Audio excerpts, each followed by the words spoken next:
Hey folks, it's your friend Ashton, and welcome to the Rooted Rebellion podcast, the show that's reshaping the food system from the ground up.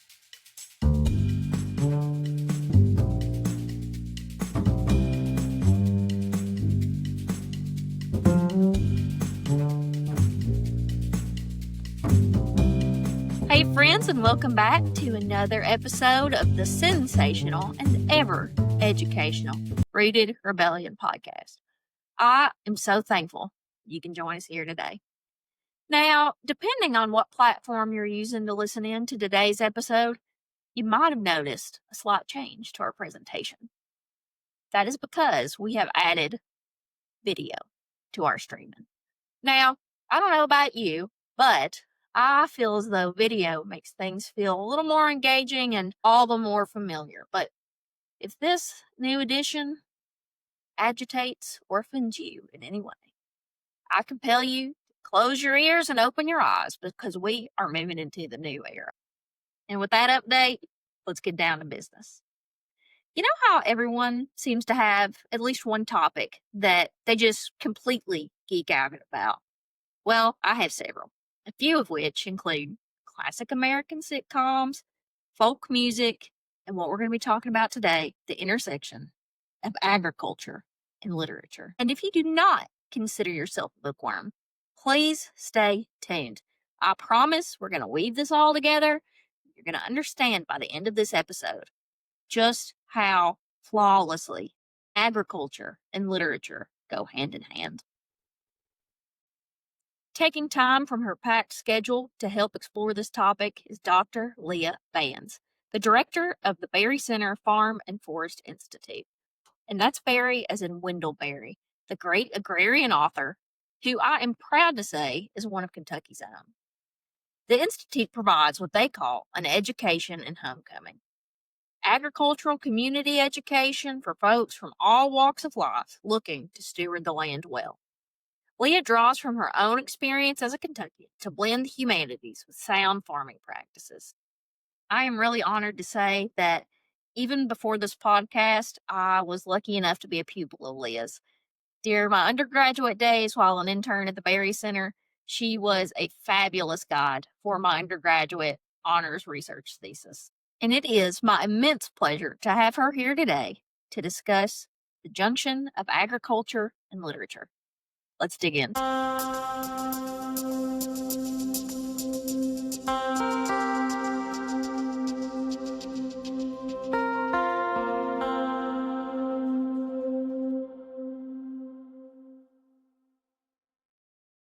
Hey, Leah. Good morning. Thank you so much for joining me today. Good morning, Ashton. It's great to see you again and to have a chance to chat with you. Yeah, what a wonderful blast from the past.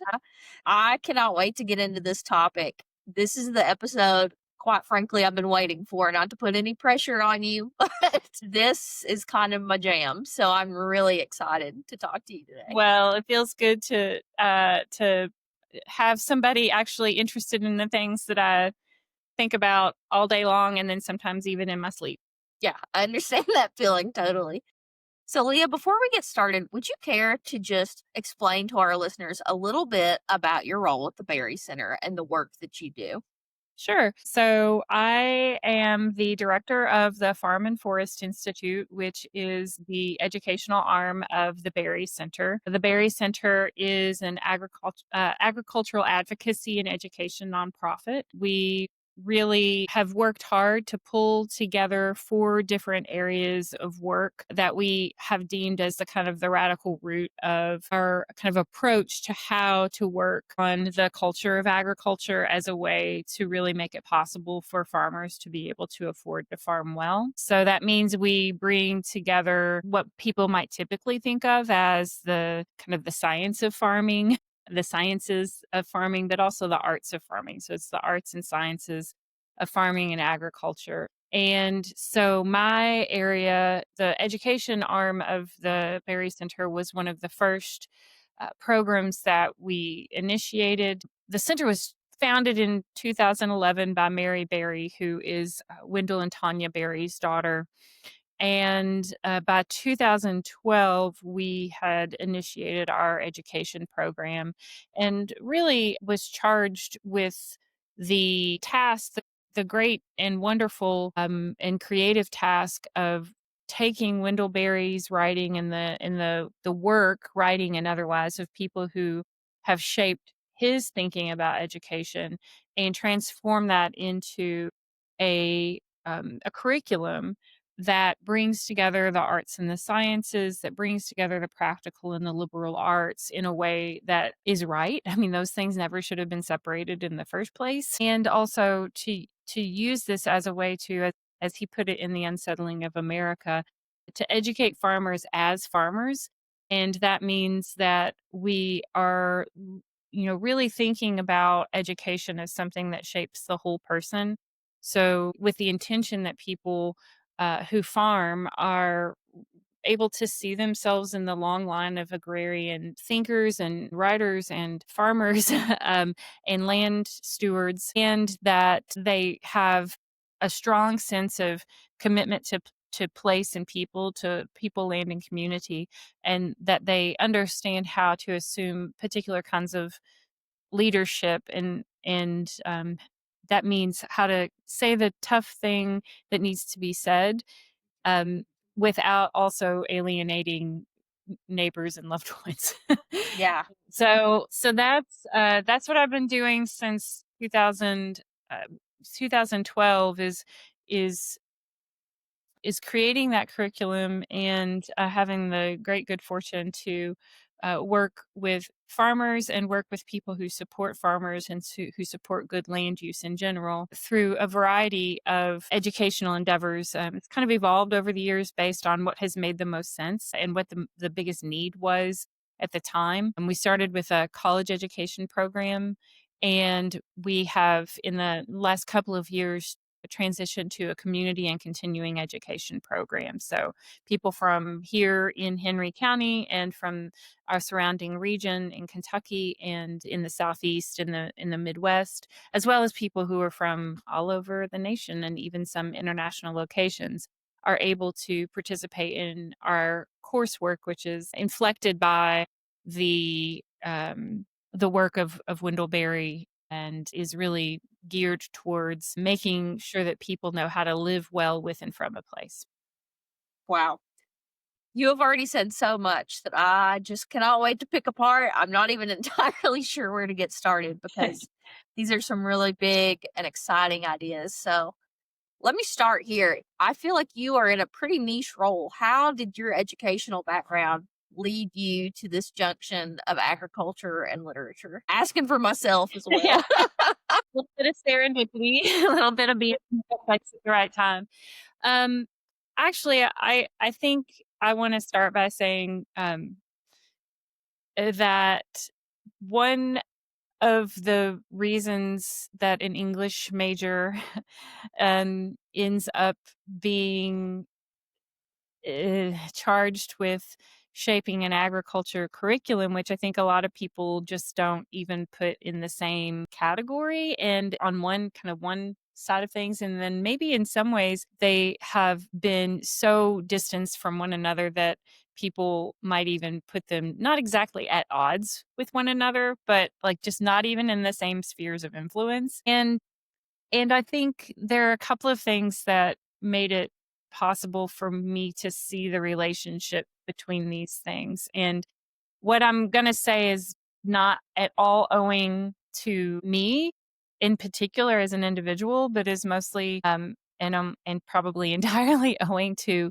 family members and to people who came before me, whether I knew them or not, who made it possible for me to see how a person can be committed to a place and to value rural places and farming communities, and not the least of which is Wendell Berry, because I mean that probably goes without saying. But also, my family that is from here in Kentucky, and made it possible for me to really value not only to value the land, but also to explore the relationship between the land and the arts. So I'll just say a couple of things. So on my mom's side of the family, my grandparents were farmers in Hart County, Kentucky, which is, if people have heard of Mammoth Cave, which is apparently one of the wonders of the world, the vicinity. Um, so I'm from a generational farm family. My mom's generation was the first that didn't farm, and in fact, my mom grew up in Louisville. I grew up in Louisville. My grandparents decided at a certain point they actually had moved to Louisville in that kind of post World War II exodus out of the countryside that's really typical into working in factories in Louisville. But my grandparents at a certain point decided that they really wanted to be in their home place, which was in Hart County, and so they committed. They bought a farm there, and for my entire growing up life, they lived there, and they commuted to GE in Louisville, which is about an hour and Wow. 45 minutes each way, and it's in a different time zone. So if that Yeah. tells you anything about an early kind of influence of people who recognize the importance of that connection to a place. I see that as one of the kind of the real like formative influences, even though at the time, I was just some kid, like going to my grandparents' farm. And I also had family on my dad's side of the family that's from Danville, from Boyle County area, which is smack dab in the center of the state. And so I was an only child, and my best cousin lived there. And so I was there for spring break and Christmas break and summer break. I loved going to this small town. It was, again, like I was just a kid. I wasn't thinking about this. It was just something that was kind of a predilection, something that I preferred. And then my lifelong partner, we've known each other since we were kids. His family is also from there. So after high school, I moved to Boyle County and did kind of the opposite of what most people did. Most people in my kind of generation, especially in the kind of the educational setting that I was raised in, um, the idea is that you go up and away. Like that means you go to an even bigger city, right? Like Mhm. that in order to kind of count, that's the thing that you do. But I took the opposite approach, which was I didn't go off to Chicago or New York or West Coast to study. I went to Marion County, Kentucky. Yeah. And so anyway, in red. So yeah, I mean, part of that is a long way to say that the circumstances of my life and the things that I was drawn to were always those things that were based in nature. All of this really started with a really keen sense of how important it is to advocate for the relationship and the ways in which people depend on nature, and that soon evolved into understanding working landscapes. I didn't have the language for that when I was 18, right? That Mhm. wasn't the idea of a working landscape and um, how that fits into an idea about conservation and advocacy for nature.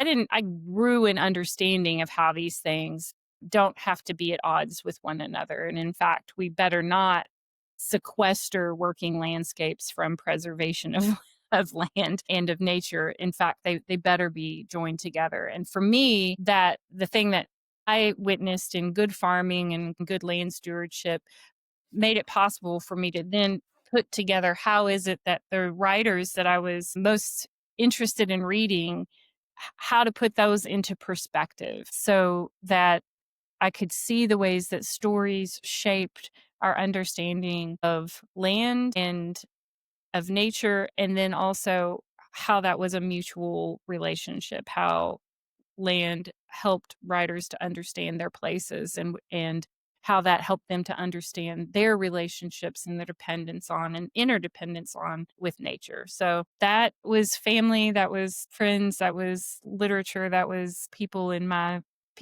field. English studies is great because it's so given to it being interdisciplinary that Mm-hmm. nobody really balked when first, when I started initially thinking about how do we track the way that representations of nature in literature influence us, and then eventually started molding that more towards, well, how is it that the representation of nature within farming, how does that shape our understanding of how we feed and clothe ourselves and how we are sheltered and how we work on economics and how social relationships work together.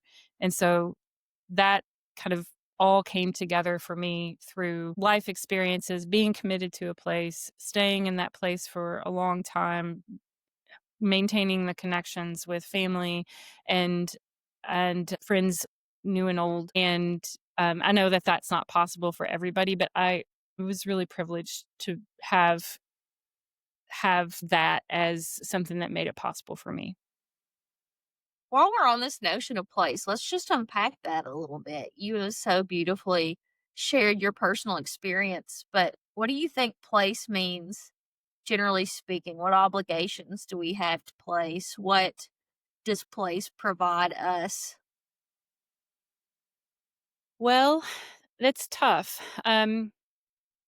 One of the things that helps me think about place is, so people kind of like throw about the language of like space and place like they are the same thing. And they can be, I suppose. But one of the areas that I've studied is geography. And so in geography theory, there's this idea that the ways that space and place are related to one another is that space is kind of, it's out there. It's not necessarily a specific point on a map, and place is very specific. And part of what makes it specific is that, well, I mean, this is going to sound a little corny and or what you might expect for an English major to say, but That's part of what I love. but it's stories. I mean, that's what makes up, Yeah. and I mean that both in terms of our oral histories and the stories that rise up from places and from people in those places, but also just the smaller acts that make a place significant to a person. And so I think one of the things that is really pivotal in thinking about place is specificity. I think we have this tendency to think that, for instance, I mean, an easy target, so to speak, on this might be to say, treat educational policy. Let's start there. Or really any kind of policy, federal policy. We treat places as if they're all kind of the same, and that policy can kind of blanket apply and work across a broad geographic landscape and broad cultural landscapes, right? But what we know is that every place has its particularities. And when we forget about those particularities and the fact that, you know, what works in one particular community is not necessarily going to work well in another community. When we forget that, I think that's one of the things that that's where things start to unravel. It's kind of the big solutions don't really work well in general, whether they're technological or policy or economic solutions, and which means that it's hard. So it's hard to figure out how do you talk about what happens in a place and what your responsibilities are to a place, especially if you have a mindset that's also really concerned about people and equity and health in other places, right? So, one of the things that I've thought quite a bit about is how, within the context of our responsibilities to particular places and to particular cultures and to particular ecologies and to particular watershed, however you want to describe it, is to think about, well, what are the commonalities between and amongst places, that even as we think about our membership to a place, and then the responsibilities and obligations that come with that. How do you talk about that in a way that's kind of general enough that people in other places can kind of key into it and use that without kind of digressing into something that becomes just too overly general. So, for instance, one of the mantras that we use at the Berry Center, which is no surprise, pulled from Wendell Berry's writing, and this is a paraphrase, but it's it's this idea of saying what has happened here, what should have happened here, and what do we have to work with.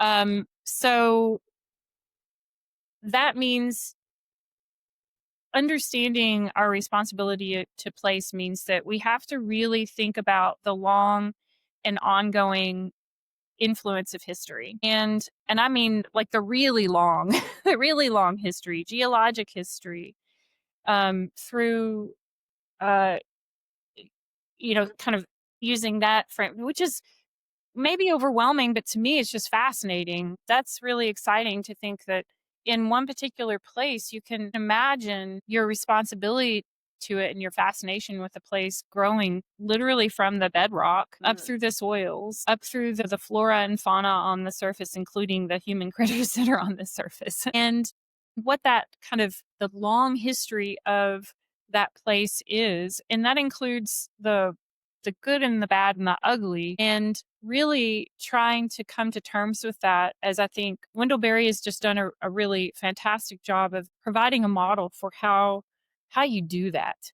How do you assume your responsibilities and your connections to a community, a land-based community, and at the same time don't apologize for the things that have been done that have been terrible. The ways in which people being treated badly has also simultaneously led to land being treated badly. You acknowledge it and you try to face it with humility and dignity and honesty and figure out what do you have to salvage from that history that still remains now, that hasn't been completely torn apart by an industrial capital economy. And you've got these saving remnants that you can use for your place and the people and all of the lives therein. Because so there's a character in Wendell's fiction that I love. His name is Burley Coulter. He's my favorite character of all time. In fact, I named my son after him.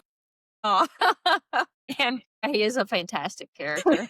Totally advocate for everyone to check that out. Burley Coulter.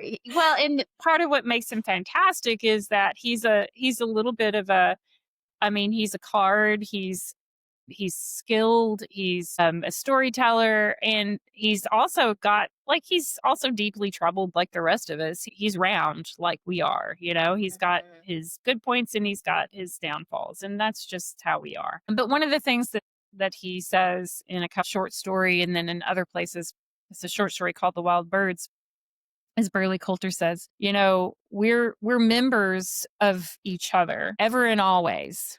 We are members of each other, and that means we are also members of a place. And the difference isn't in who's in or who's out. It's the difference is in who knows it and who doesn't. And once you start thinking about, we live in an age where people are just, so many people find themselves floundering. They have this craving for belonging, but they don't have any idea how to find it or what it looks like. But if you start with the assumption that you belong already and ever, that's a different way of thinking about, it's a different way of thinking about everything.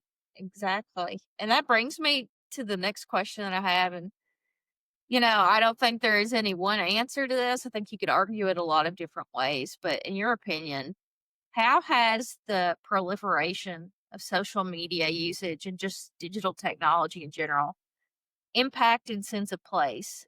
Has it, added to this sense of globalization that kind of, in a way, extracts us from specific place? Do you think it helps us connect? I mean, again, I think there's so many ways you could take it. What are your feelings on that? Boy, it's tough. It's a tough thing. So first to say, we just had a group here, a group of college students who visited us on Tuesday night, and one of the things that they had read and been discussed, they'd read The Unsettling of America, and then they'd read Wendell's essay, Why I'm Not Going to Buy a Computer, and then his response to some of the feedback about that essay that he received, which is Feminism, the Body and the Machine. So they'd read these 3 pieces. So this whole conversation was about, it was pretty broad ranging, but one of the pieces was certainly about technology and what certainly the ways that Wendell Berry conceives of that and how he's written about it and the kind of the ramifications of it. And also by extension then how these young people who, I didn't ask them how old they were, but they're kind of typical college age demographic, right? Just on site anyway. And it's really interesting to hear them, first of all, to hear their skepticism about high technology and what it can do for us. That was, at least from my perspective, is pretty gratifying to hear that skepticism and the simultaneous understanding that we're all implicated in this. And so the kind of the mindfulness that's required to think about our technologies, or what maybe they're not our technologies, they're technologies that are not really even a choice in some ways. My way of thinking and talking about this is to think about the idea of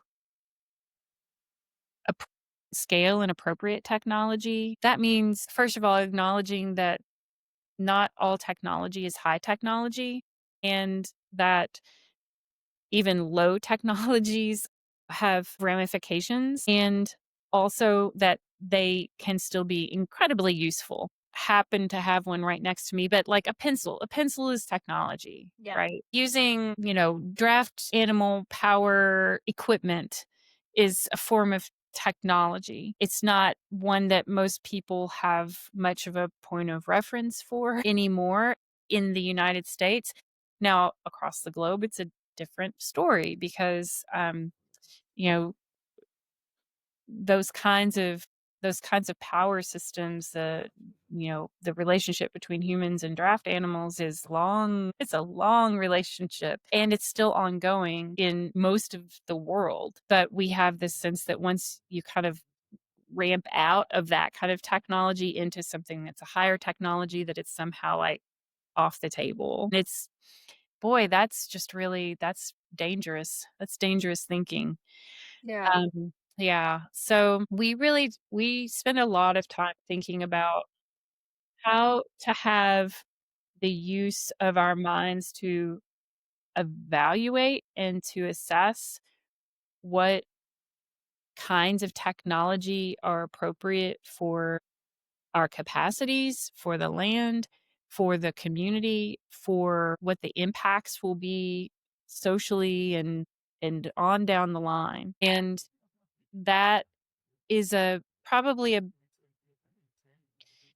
again, like, all of this is hard because there's no single answer that you can hand to somebody except to say, we better have the critical thinking skills and the practical skills and the social skills to be able to figure out and to make very mindful choices about our technology and how we use it and what we're using it for, and to think about unintended consequences as much as we possibly can.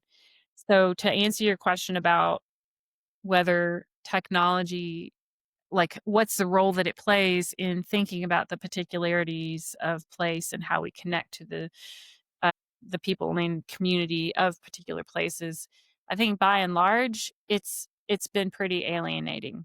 It's been pretty much a function of alienation, and I think by and large, that's not an accident. The fact that people are so separated from one another, the fact that technology has been used so much to create factions is not an accident. It's a crisis, and it's a crisis by design, which is a very handy phrase that Wendell Berry's brother John Berry Jr. used in talking about the dismantling of cooperative economies. These are crises by design. And technology has been wielded, high technology has been wielded for that, for just ends that don't have anything to, like, that's not going to ultimately be the benefit of us, the Yeah. people. Yeah, certainly. And I Yeah. appreciate your insight so much. And I think my main takeaway is we do need the critical thinking skills for discernment. And that leads me to the meat of the conversation that I think we're both waiting for. What better training for that level and type of thinking than Yeah. our literature? Yeah. Yeah, that's it. It's absolutely true. I mean, the thing that I think the thing that people have missed in this separation of the practical and liberal arts is that what are termed the liberal arts, which get lumped, the humanities get lumped into the liberal arts, but like it's full of practical advice and application. Tell my parents that, please. That's yeah. There's this a rhetorician named Kenneth Burke, my mentor at University of Kentucky, Randall Rhoda. He's kind of a devotee of um, of this philosopher he's kind of a delight. So much of philosophy is just so kind of circuitous, and um, this is one person who I think is just a delight to read because he's so he just down to earth in many ways, at the same time that he's got a nice sense of humor too. And so this idea that he came up with is that literature is equipment for living. Mhm. And I love that phrase, that it's equipment for living. Oh, wait, what does that mean? And how is it that, and what I think that means is the ways that, especially fiction in particular, has had a way of dramatizing the choices that we have. And you could see how characters fare. You don't have to make the mistakes yourself, right? You can see, that was a terrible, terrible mistake. And thank Yep. goodness it was that character and not me. Or, we can see the ways that, that something has turned out well for a character, uh, or for a community, and that's that kind of the dramatization of scenarios that I think certainly provides some instruction. And Wendell Berry, in an essay called "The Presence of Nature in the Natural World," one of the things that he writes in that essay is he reads for instruction. He reads poetry. He says, I read literature for instruction, even poetry. So that has been incredibly useful for me as well, in thinking about, this is a way to explain to people who are kind of geared towards thinking about, well, what's the use of something? Okay, well, the use of poetry is that it helps you understand how to live your life well. The Mhm. use of the story is that it helps protect you from the dangers of gluttony. And I mean that in the kind of the old sense, but also the gluttony of not understanding that we live in a world of limits. Like, nature does not set any other standard that we can get around. We live in a world of limits. We only have so much. And we better come to terms with that. And what literature can do is to help us to understand those limits and what the consequences of living outside of those limits are. And also, it can do it in a way that's just, we're a storytelling and a story loving critter. Amen. Yeah. And there are practical, in this kind of the traditional sense of the practical, there are things that people can learn from literature. You know, agrarianism as a concept is about thought and practice. It's a way of thought based on land. It's a way of thought and practice based on land. And when you talk about something like agrarian literature, then that is a way of thinking about, how does a story, when I say literature, me personally, I think about that in a very broad range. My dissertation work involved muck manuals and the earliest agricultural newspapers in what became the United States. It involves oral traditions from across the globe. It involves music. So thinking about the art of the story in its various shapes is how I'm thinking about literature. And so that means that there are just so many different kinds of shapes that our kind of equipment for living can come from. And I don't want to rule out the poem. Absolutely. And I was going to say, I absolutely echo and agree with the practicalities that you're describing 100%. But heaven forbid that we just enjoy something.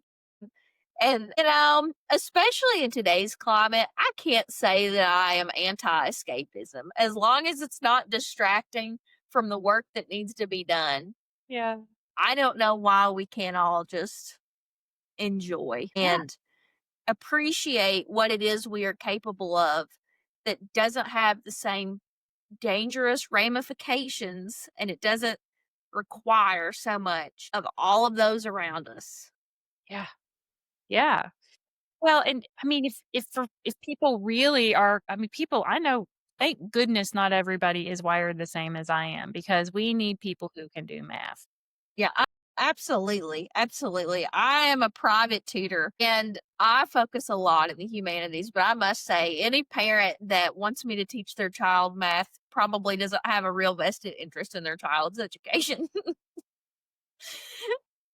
So I mean, thank goodness we're different. Thank goodness we Yeah. have different, things that we're drawn to and our brains work in different ways. Thank goodness. And so I recognize that for some people it is there's the cultural kind of the pressure for practicality, which, dogs people in the humanities and has for a long time as our way of kind of justifying our existence as Mhm. people who care about culture and history and all of the things that circle around it in art. But if you need scientific evidence to show that joy is practical, well, guess what? We've got studies to prove it. Beauty has a practical application, it and also that's not all it is. And for kind of mining and thinking about this kind of equipment for living is paying our ability to look to art as a source for how we understand how to pay attention to how the land works, how to recognize certain kinds of practices, their cultural practices that tend towards health, and also to kind of use these observations from the stories and from poetry and from art in general as a way to help us understand the experiences that we have had, the experiences that are ongoing for us, and how to piece all of this together into the parts of a whole of what it takes for us to understand how to live within those limits that are ever and always there because that's nature's standard. Those are the rules. And, that's a life of amazing study. Certainly. Yeah. And I understand that as English majors, we do get more of a thrill from this than other people. But if I may, I'd like to zoom out on a metaphor too that is like kind of come to me through the course of this interview. And again, who can imagine an English major wanting to tie it back to a metaphor? Yes, right. Our literature is so much like our agriculture in the sense that it is this act of creation in one of its truest and simplest forms. Yeah. And in a way, I think that's why agriculture and literature for me makes so much sense Right. together because it has this Yeah. very real parallel, Hmm. in the act of tending to, the soil, the land, tending to your Right. words, stewarding them well, and then having this product at the end that can be shared with many. Yeah. Well, there's one of the more famous quotes from Wendell Berry, which it's really hard to create a meme out of Wendell Berry's writing because everything is so linked together. Yeah. And yet people do it. I mean, at the Berry Center, we're constantly like, what's a great way we could convey this in a really short, snippet. So I understand the need to have these kind of short ways of kind of pulling people in. Anyway, all that is to say that in the essay, The Pleasures of Eating, which is in the book of the edited collection of essays called What Are People For? One of the things that Wendell writes is that eating is an agricultural act. Okay, so this is quoted all the time. You'll see it everywhere. It's on bookmarks, it's on bumper stickers. People do like needlepoint of this, Yeah, I'm pretty sure. Well, okay, so here's the thing. Okay, eating is an agricultural act. Okay, so here's the first level. The first level is that it reminds people, like I'm stating the obvious. Okay.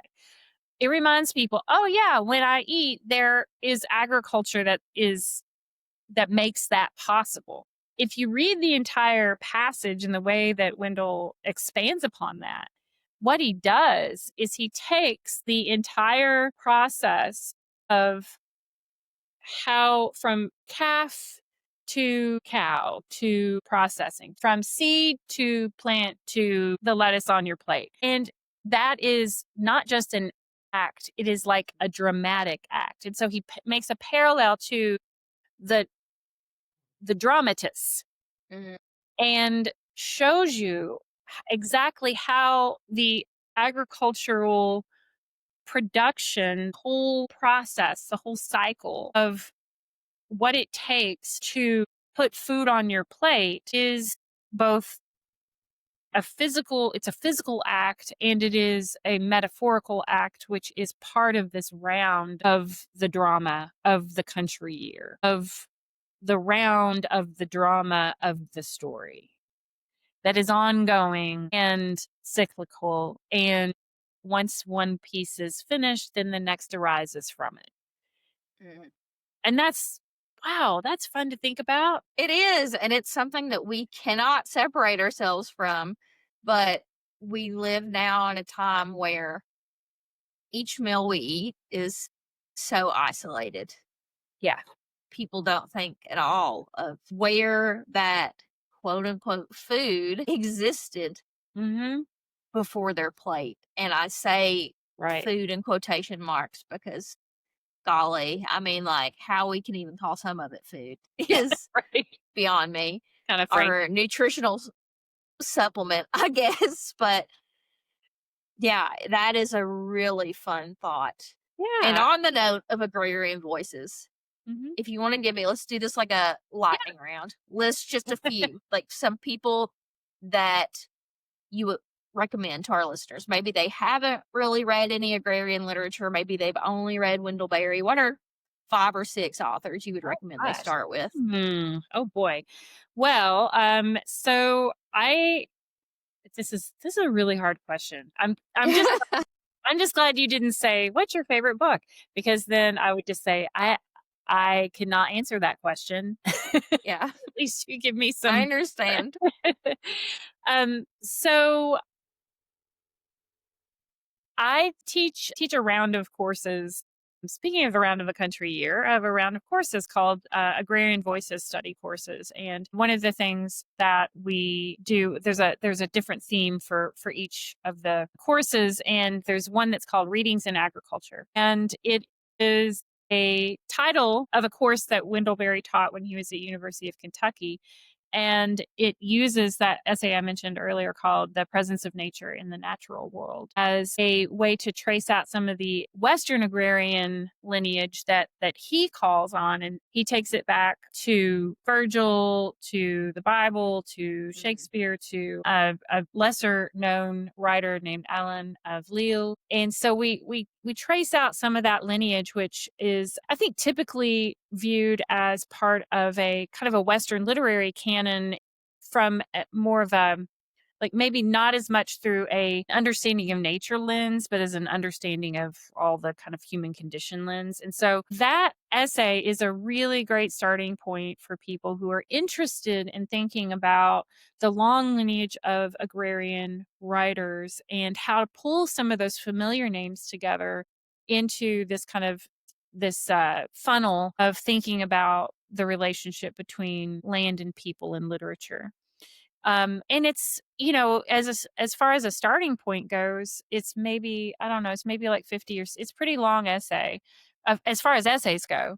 Yeah. It's maybe 50, it's like 50 pages or so, something like that. But it's like so many things, it's intended to lead you out and away to these other sources. So what I do in that class is we take excerpts from, about a dozen or so of the people that he mentions, Aldo Leopold, Mm. Sir Albert Howard, and others, and we explore some of those examples, and then what I do in the courses, and then I piece it together with some of the people who are certainly people who are from a Western literary tradition, but also a much more um, geographically and culturally diverse set of people, from African American writers. I especially love to pull in African American writers who are from here in Kentucky. So Crystal Wilkinson, people who haven't Mhm. read Crystal Wilkinson, you got to get yourself to your local bookstore and you go get her writing. Her short novel, The Birds of Opulence, will break your heart and you will love it, and it will be amazing for you in thinking about so many things that have to do with these issues of agriculture and race and economy and class and delicious food and wonderful communities and pain and joy, all of the things. And it's like slim. Mhm. She also has a new book out called Praise Song for the Kitchen Ghost, which is a memoir, which is just absolutely stunning. So Crystal Wilkinson is my second recommendation.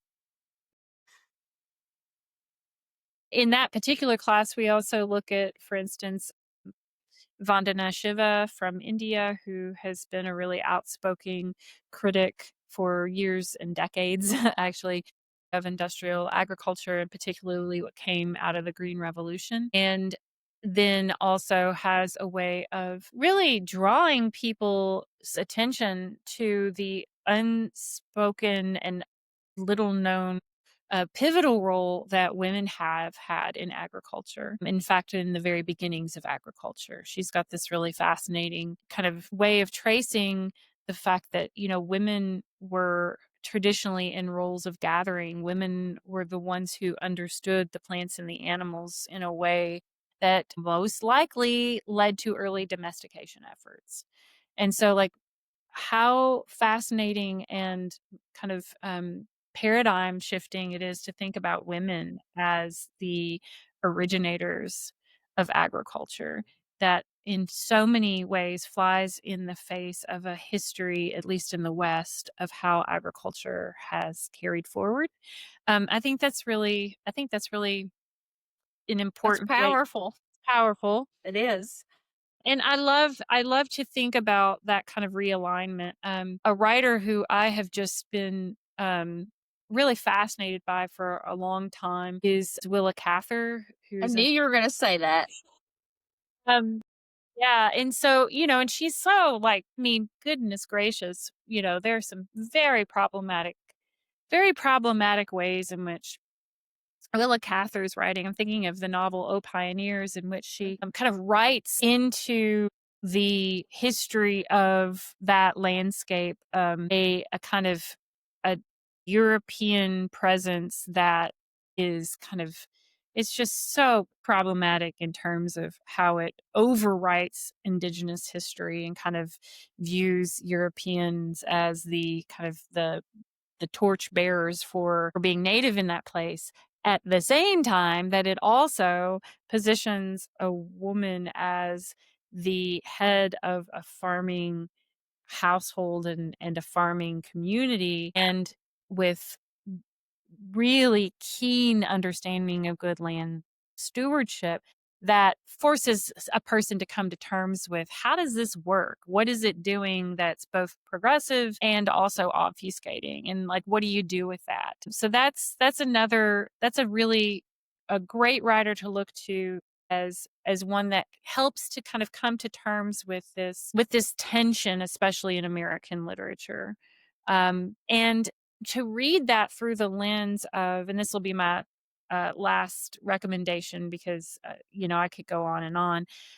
But if people haven't read The Unsettling of America by Wendell Berry, then that's really, go out and get your Crystal Wilkinson and pick up The Unsettling of America while you're at it, because it is one that comes to terms with all of this difficult history and gives a way of thinking and talking about the relationships between what are typically seen as conqueror and victim, blows apart that dichotomy, and instead shows the ways in which we play lots of different kinds of roles in history. Sometimes those roles align with nurturing, and sometimes those roles align with exploitation. And making sure that there's a way for us not to cast people only as ever one thing is, I think, really important for us to understanding how on earth we're going to be able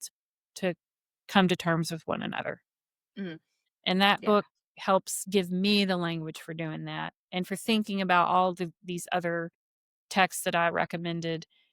It provides a really great way of thinking through them and how they relate to agriculture and our place in an agrarian lineage, which we belong to, whether we know. Yeah, absolutely. And it's such a solid foundation, I think, for further understanding. It's one that I really hold dear. So, Orion Farmstead, we have had a lot of discussions based on the unsettling of America. Yeah. And in a way, it has been really formative for our own business model and thinking in Mhm. terms of how we choose to operate, what ethics we elevate Mhm. in our own practices. So that is huge. Thank you for bringing more attention to that. I'll end on this question for you. What is your hope for the future of American agrarian literature? Hmm. So I think that there's a tendency sometimes when there's I've talked about like reading for instruction, right? Which is essentially talking about a kind of a didactic way of understanding literature. Like there are lessons to be learned, there are morals to be learned, which, sometimes that kind of writing can happen at the cost of the artistry. Yeah, that's huge. Which I mean, like we all who doesn't love a good morality tale? But so I hope that people understand that when I say what I'm about to say, I think that the the artistry, the form, the beauty, the kind of the shaping of the story is just as paramount to me as what it represents. And um and so includes what I just described as the kind of the drama of the story, right? Like we need that. We need the drama. We need the characterization, the fullness of the scope of understanding a person in a place. And I think what I would love to see being able to recognize and hold up the saving remnants of what we have from a long and beautiful set of cultural histories that continue today. And as Wendell says, history is not an autopsy report. It's not like, okay, it's finished and that's it. That this is all ongoing and that we're living in that present and also using what we have to try to shape a relationship between people and nature that is I'm going to use a really loaded term is healthy, but health is wholeness. In that it really encourages people to think about how some of the kind of originary across culture, across geography virtues, how humility and frugality and love and affection, how those are probably our most those are the saving graces. And, I'm saying this and I know full well what what we are faced with is often just crippling and crushing in terms of its scope and in terms of how, terrifically terrible things can, and it's hard to hold on to those things, but I think that's what we have to do.